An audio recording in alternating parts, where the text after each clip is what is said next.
Welcome વિદ્યાર્થી મિત્રો. Unit 1 in the land of Lilliput. વિદ્યાર્થી મિત્રો, જે આઇસલેન્ડના એવા મહાન લેખક છે તેને આ ધ ગુલિવર ટ્રાવેલર્સ નામની જે બુક લખેલી હતી વિદ્યાર્થી મિત્રો, તેમાંનો એક ભાગ એટલે કે in the land of the Lilliput. જે લેન્ડ એટલે કે નાના માણસોનો જે ટાપુ છે આઇસલેન્ડ, ત્યાં ગુલિવર નામનો વ્યક્તિ પહોંચે છે અને તેની સાથે જે ઘટનાઓ થાય છે વિદ્યાર્થી મિત્રો, તે અહીંયા દર્શાવેલી છે. તો આપણે એનો અભ્યાસ કરીએ અને એક પેરેગ્રાફ વાઇઝ પેરેગ્રાફ આપણે પ્રશ્નો અને તેના જવાબો જોતા જશું. એન્ટિલોપ વોઝ અ લાર્જ શિપ, એટલે કે એન્ટિલોપ નામનો મોટો એવો શિપ વહાણ હતું. Once it was selling in the Pacific ocean. જે પેસિફિક નામનો ઓશન એટલે કે મહાસાગર છે વિદ્યાર્થી મિત્રો, પેસિફિક ઓશન મહાસાગર, તેની અંદર એ આ ટ્રાવેલ એટલે કે એ સફર કરી રહ્યું.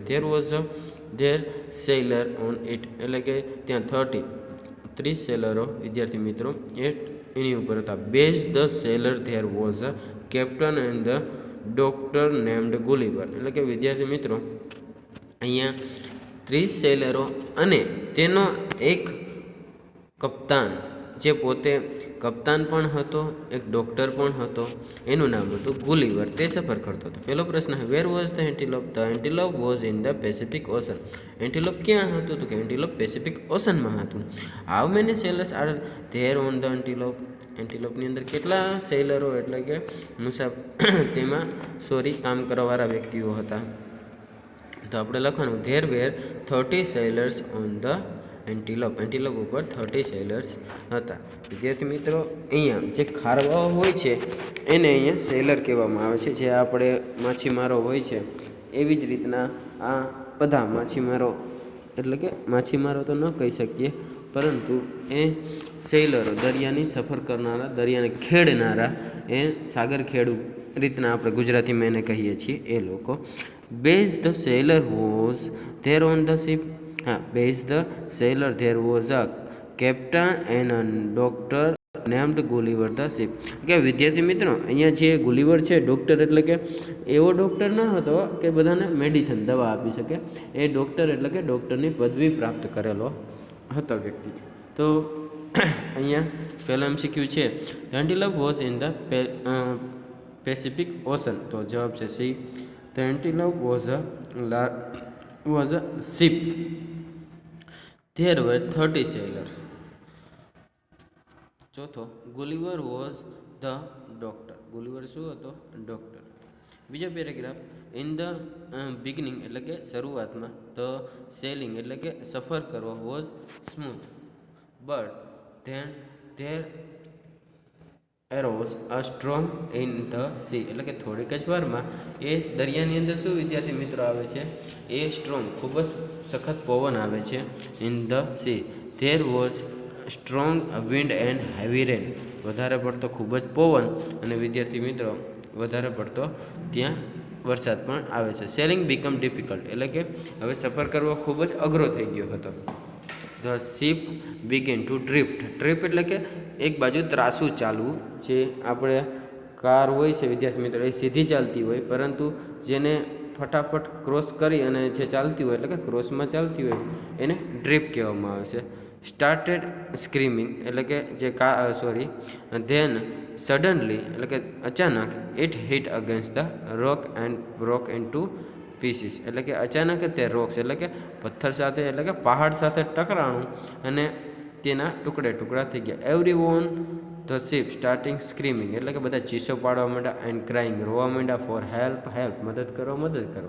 તે ટ્રાય ટુ સ્વિમ ટુ શોર, એટલે કે એ કાંઠા તરફ પહોંચવા માટે તરવા માંડ્યા. બટ ઓનલી ગુલિવર રીચ ધ શોર. પરંતુ જે કેપ્ટન અને જે ડૉક્ટર હતો આપણો ગુલિવર, એ જ માત્ર શોર એટલે કે કાંઠા સુધી પહોંચ્યો. It was the shore of island, એટલે કે આ જે શોર એટલે કે કાંઠો હતો એ કેનો હતો? આઇસલેન્ડનો, એટલે કે આઇસલેન્ડનો ટાપુ હતો ત્યાં પહોંચ્યો. The name of the island was Lilliput, એટલે કે જે આઇસલેન્ડ હતું તે આઇસલેન્ડના ટાપુનું નામ લીલીપુટ હતું. પહેલો પ્રશ્ન, in the beginning the selling was smooth, what happen after? એટલે કે પહેલાં વાહન ચલાવવું ખૂબ જ સહેલું હતું, ત્યારબાદ શું થયું? તો કે there was a storm in a C, there was a strong wind and the heavy rain. ખૂબ જ સખત પવન અને વધારે રેઇન આવવા માંડ્યું, વરસાદ આવવા માંડ્યો. What happen to the ship? Ship સાથે શું થયું? તો ship hit against the rock, એ પથ્થર સાથે ટકરાણું. Broke into a pieces, અને ટુકડે ટુકડા થઈ ગયું, કટકે કટકા થઈ ગયું. હવે હુ રીચ ધ શ્યોર? કાંઠે કોણ પહોંચ્યું? તો કે Gulliver reach the sure.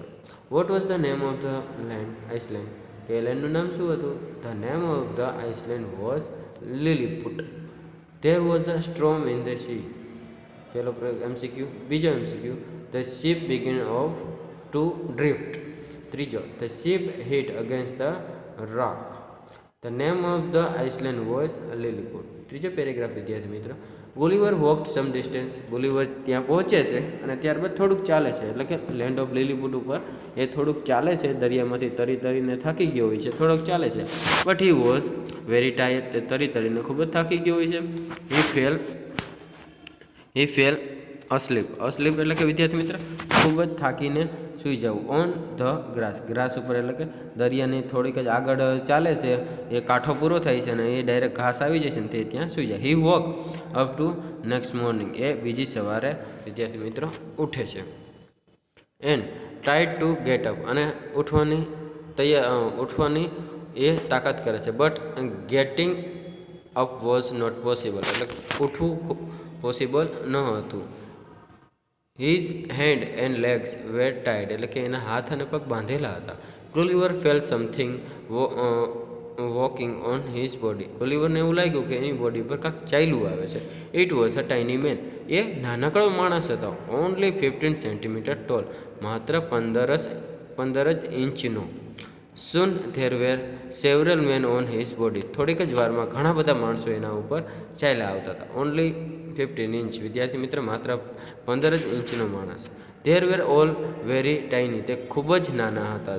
Very tiny એટલે ખૂબ જ બાઠિયા હતા. There were lost of other tiny people. એટલે કે ઘણા બધા બીજા લોકો પણ ત્યાં એની બોડીની આજુબાજુ હતા, નાના માણસો. They were all very tiny. તે બધા જ ખૂબ જ નાના હતા. There were lost of other tiny people on the ground. Ground ઉપર હતા. સમ હેન્ડ્સ બો and arrow in their hands. તેના હાથમાં તીર અને કામઠા એટલે કે તીર ને બાણ એના હાથમાં હતા. Who was walking on Gulliver's body? ગુલિવરની બોડી પર કોણ ચાલતું હતું? Tiny men were walking Gulliver's body. What did some tiny people have in their hands? નાના માણસોના હાથમાં શું હતું? તો કે some tiny people's hand was their hand was in their head was in their hands. તો અહીંયા વિદ્યાર્થી મિત્રો એના હાથમાં તીર અને કામઠા હતા. Why could Gulliver not get up? શા માટે તે ઉઠી નહોતો શકતો? કે Gulliver could not get up because his hand and legs were tied. વિદ્યાર્થી મિત્રો ટાઈડ અહીંયા સાઈડમાં લખ્યું છે, જોઈ લેજો. ત્યારબાદ પેલો MCQ, ધ ટાઇની મેન હેડ. તો બી આન્સર બોવ્સ એન્ડ એરો. વિદ્યાર્થી મિત્રો એ અહીંયા જે બીજો પ્રશ્ન હતો એ જ અહીંયા તમારો પેલો MCQ છે. The tiny man was only 15 centimetre tall. ત્યારબાદ વિદ્યાર્થી મિત્રો ચોથો પેરેગ્રાફ છે કે Gulliver was both hungry and thirsty. હવે ગુલિવર કેવો તરસ્યો અને ભૂખ્યો હતો. How can I talk this people? હવે મારે આ લોકો સાથે કેવી રીતના વાત કરવી? એક્સેપ્ટ થ્રોટ કસ્ટર. એટલે કે મનમાં એટલે ગણગણાવે છે. He thought so he made sign for eating and drinking. એટલે કે એને ઈશારો કર્યો. સાઇનિંગ એટલે કે વિદ્યાર્થી મિત્રો આપણે જે પાણી પીવાનો ઈશારો કરતા હોય, જમવાનો ઈશારો કરતા હોય એવી રીતના. Luckily the man tiny man people understand his sign. એટલે કે એની જે ઈશારા હતા એ સમજી ગયા. And brought a small basket of food. એટલે કે નાના નાના ટોપલીઓ ભરીને ખોરાક લઈ આવ્યા. તે also brought tiny barrels of water. નાના નાના પાણીના બેરલ ભરીને પણ લાવ્યા. Gulliver ate the all foods and drink all water. Now he felt relax. હવે એને ખાઈ પણ લીધું હતું અને એને પાણી પણ પી લીધું હતું. હવે એ રિલેક્સ એટલે કે રિફ્રેશ એ તાજો થઈ ગયો હતો, એટલે કે તાકાત આવી ગઈ હતી. What did Gulliver do to get food? એને ખોરાક મેળવવા શું કર્યું હતું? કે Gulliver made sign of eating and get food. એટલે કે એને ખોરાક પ્રાપ્ત કરવા માટે એને ઈશારો કર્યો હતો. Did the tiny people understand Gulliver sign, એટલે કે ગુલિવરની જે ઈશારા હતા એ નાના માણસો સમજી ગયા હતા. Yes, the tiny people understand Gulliver's sign. What did the tiny people bring? નાના માણસો શું લઈને આવે છે? The tiny people brought basket of food, ટોપલીઓ ભરીને ખોરાક, and barrels of water, barrel ભરીને પાણી લઈ આવે છે. How did Gulliver felt eating and drinking? એ ખાધા અને પીધા પછી એને શું અનુભવ હતો? તો કે Gulliver's felt refreshed after eating and drinking. ત્યારબાદ ગુલિવર વોઝ, પહેલો MCQ, તો સી જવાબ આવશે, હંગ્રી એન્ડ થ્રસ્ટી. ગસ્ટર મીન્સ વિદ્યાર્થી મિત્રો, તો જવાબ છે એ, બરાબર. સાઇન ઈશારો કરવો અથવા તો ગણગણો. ધ ટાઇની પીપલ બ્રોટ, તો સી જવાબ આવે છે, બાસ્કેટ ઓફ ફૂડ. અને ધ ટાઇની પીપલ બ્રોટ, તો ડી જવાબ આવે, બેરલ્સ ઓફ વોટર. ગુલિવર ફેલ્ટ કેવો અનુભવ કરતો હતો? હવે એ રિફ્રેશ્ડ, તાજગીવાળો અનુભવ કરતો હતો. 5મા paragraph. Some tiny man went to the king's of Lilliput. ઘણા માણસો એ જે ત્યાંના રાજા હતા એની પાસે જાય છે અને ગુલિવર વિશે જણાવે છે. હાઉ બિગ હી, કેવડો મોટો છે? ધ કિંગ આસ્ક્ડ, રાજાએ પૂછ્યું. હી ઇઝ વેરી હ્યુજ, તો ખૂબ જ મોટો છે. રિપ્લાઇડ, તેને જવાબ દીધો. રિયલી, ગો એન્ડ બ્રિંગ હિમ, જાઓ અને એને પકડીને અહીંયા લાવો. કિંગ ઓર્ડર હિમ, કિંગ એને ઓર્ડર કરે છે. અને સીંગ ઇન બિલીવિંગ હી એડેડ, એટલે કે એવડો મોટો, એટલે કે એને જોયો ન હોય એવો અનુભવ દર્શાવે છે. What did the king order the tiny man? Tiny મેનને શું ઓર્ડર આપતો? The king ordered the tiny man to bring Gulliver's to him, એટલે કે ગુલિવરને મારી પાસે લાવો. The tiny man said Gulliver was, B answer છે પહેલા MCQનો, વેરી હ્યુજ. હ્યુજ મીન્સ, એટલે કે તો જવાબ છે વેરી બિગ. ત્યારબાદ 6થો પેરેગ્રાફ છે. તો લીલીપુટ પ્રિપેર, લીલીપુટિયન્સ એટલે કે એ ગામના લોકો, લીલીપુટના લોકો, prepared a wooden carriage. It was about 3.5 metre long, 100 and between 20 centimetre wide and 10 centimetre big for ground. Now, હવે વિદ્યાર્થી મિત્રો અહીંયા શું કીધું છે કે એને એક વુડન કેરેજ એટલે કે ગાડા ટાઈપનું બનાવે છે વિદ્યાર્થી મિત્રો. એ કેવું હોય છે? તો ઇટ વોઝ 3.5 મીટર લોંગ, એટલે કે 3 થી 3.5 ફૂટ લાંબુ બનાવે છે. 120 સેન્ટીમીટર વાઇડ, એટલે કે 120 સેન્ટીમીટર પહોળું બનાવે છે. ધેન 10 સેન્ટીમીટર હ્યુજ, એટલે કે ઊંચાઈ એની 10 સેન્ટીમીટરની હોય છે. ક્યાંથી? તો કે ગ્રાઉન્ડથી, કેમ કે એ એને ઢસડીને લઈ જઈ શકે. તો now lifting Gulliver and putting him to carriage become a problem, એટલે કે હવે આ કેરેજ તો બનાવી નાખ્યું, પણ હવે ગુલિવરને ફેરવી અને કેરેજ ઉપર બેસાડવો કેમ? એટલે કે સુવડાવવો કેમ? એને તો પકડીને જ રાખવો પડે.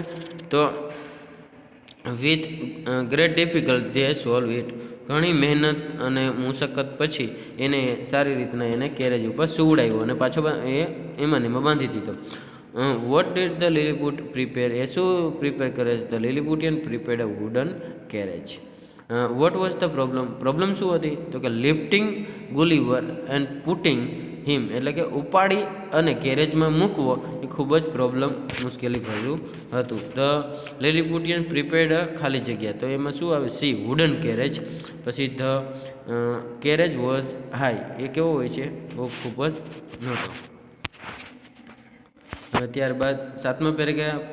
After a day journey they brought him to king's court, એટલે કે એક દિવસની મુસાફરી બાદ તે રાજાના દરબાર, એટલે ત્યાંથી લઈ અને રાજાનો દરબાર એક દિવસ સુધીનો રન થાય છે એ બધા લોકોને એને દસડી જવામાં. This man is really huge, તે ખૂબ જ મોટો હોય છે. He was a big as a mountain, એક પર્વત જેવડો ઊંચો હોય છે. There was a afraid of you, બધા લોકો એનાથી ડરતા હોય છે. But Gulliver greeted the king and promised be to their friend, એટલે કે ગુલિવર એને નમન કરે છે અને તે બધાને પ્રોમિસ કરે છે કે હું કોઈને હાનિ પહોંચાડીશ નહીં. The king was placed, king પણ તેનાથી ખુશ થાય છે.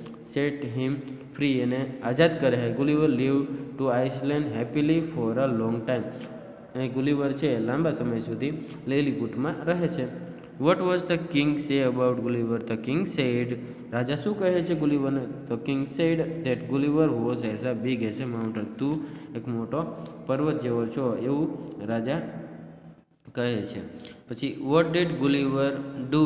ગુલિવર તો કે ગુલિવર શું કરે છે? તો કે ગુલિવર ગ્રેટેડ ધ કિંગ, એટલે કે એને નમન કરે છે. And promise to be a their friend, એટલે પ્રોમિસ કરે છે હું તેનો મિત્ર બની તમારો મિત્ર બનીને રહીશ. What did the king do? રાજા શું કરે છે?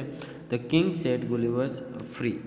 ત્યારબાદ MCQ છે. The Lilliput brought Gulliver in to the port after B, તો એમાં જવાબ આવે છે અ ડેઝ જર્ની, એક દિવસની મુસાફરી બાદ. The king thought at the Gulliver was as a big as a mountain, એટલે કે એક પર્વત જેવો છે.